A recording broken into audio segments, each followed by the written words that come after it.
Elizabeth was born in Sherman Oaks, a neighborhood in the San Fernando Valley, to a father in real estate and a professional dancer mother.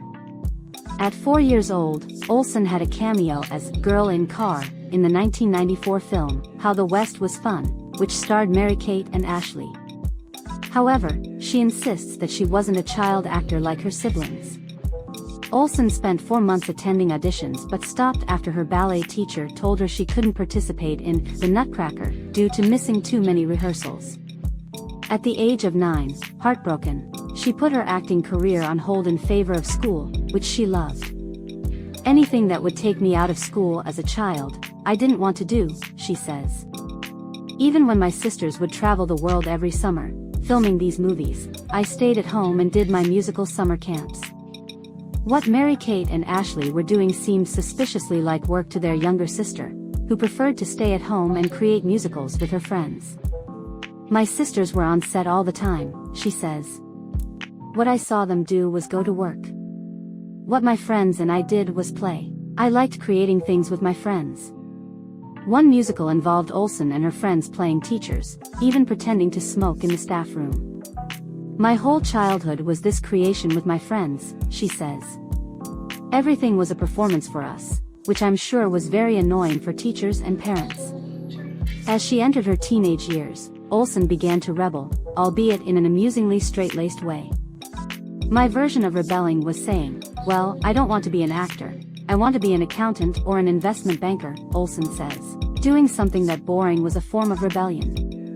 The rebellion, as it were, didn't last long. By the age of 15, Olsen had developed a love for theater, partially fueled by a high school drama teacher. She graduated from New York University in 2013 after studying at the Tisch School of the Arts. Lady Gaga, Anne Hathaway, and Angelina Jolie are other alumni. By the time Olsen graduated, she was already something of an indie darling.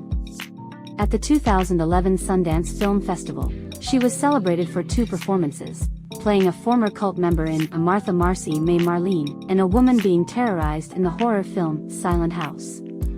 Olsen attempted to shed her indie reputation with 2014's Godzilla, but there was an even bigger beast around the corner in the form of the Marvel behemoth.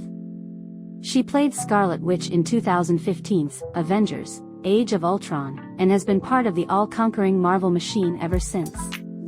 Wanda Maximoff is a beloved and popular character in the MCU, and for every renowned role, the competition is no less intense during auditions. According to past reports, it's known that Joss Whedon, director of Age of Ultron, initially eyed Saoirse Ronan for the role of the Scarlet Witch. In an interview with the Mary Sue, the Little Women star displayed interest in being cast in Whedon's movies. However, she didn't take on the role due to unknown reasons. Other actresses like Lindsay Lohan and Sasha Petersa Schaefer were also considered but didn't end up getting the role. Olsen played Audrey Williams, the first wife of iconic singer-songwriter Hank Williams, in the biopic I Saw the Light, which was written and directed by Mark Abraham and premiered at the Toronto Film Festival in 2015. She starred opposite Tom Hiddleston, who played Hank Williams. WandaVision, the sitcom parody miniseries, became a surprise phenomenon upon its release in 2021, with the Disney Plus streaming service crashing as fans rushed to watch the finale. It earned 23 Emmy nominations, including a Best Actress nod for Olsen. When discussing what is now her most famous role, Olsen appears conflicted, proud of the work while keen not to be too closely tied to one character, perhaps dampening fans' hopes of a WandaVision Season 2. "I'm trying to figure out." Olsen begins, choosing her words carefully. "Because, specifically in the last 4 years, my output has been Marvel.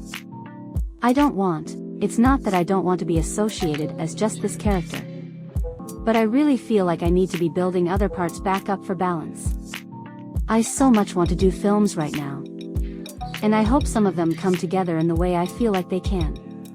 But yeah, that's something that I need. I just need more other characters in my life."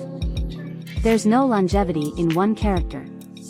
Olsen said that from 2016 she had found a sweet spot in choosing her roles. And then obviously COVID happened, and I had Marvel obligations, she says. Wind River and Ingrid Goes West were films that I was very proud to have selected, and they were so different that you can't compare them. So I just want more of that in my life because I get satisfaction from the variation. Olsen, perhaps due to growing up with sisters in Hollywood, is wary of fame and does her best to live a low-key lifestyle. She drives a Toyota Prius, is not on social media, and shields her private life from the press. It is an approach that has worked so far. She eloped with the musician Robbie Arnett before the pandemic, a fact they managed to keep secret for more than a year. Today she wears an understated, thin gold band on her ring finger. I don't really put myself out there publicly, Olsen says. If I chose to, I could be living like my job is also endorsing a bunch of things I'm selling or whatever, but I'm choosing not to because I don't want to be seen as a celebrity. I want to just be an actor. Olsen hopes to start a family, which may affect the roles she takes as she wants to avoid disrupting their lives. For right now, I have a partner who's incredibly supportive and just wants me to work on good stuff, she says. Olsen, however, will not be allowing her children to work in Hollywood before they turn 18. Her eyes widen in horror at the very thought. Not content with simply being one of the world's most famous actresses, Olsen has turned her talents to writing. In 2022, she released a children's book written by herself along with her husband.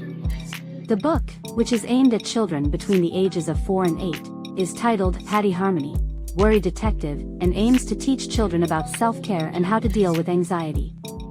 Speaking to People magazine, Olsen described what the book is about, saying, "When we sat down to write Hattie Harmony, our goal was to create a relatable character who made talking about complicated feelings fun and engaging for kids. We hope Hattie Harmony will become a welcomed reminder that it's okay to speak up when we need help and to always treat ourselves and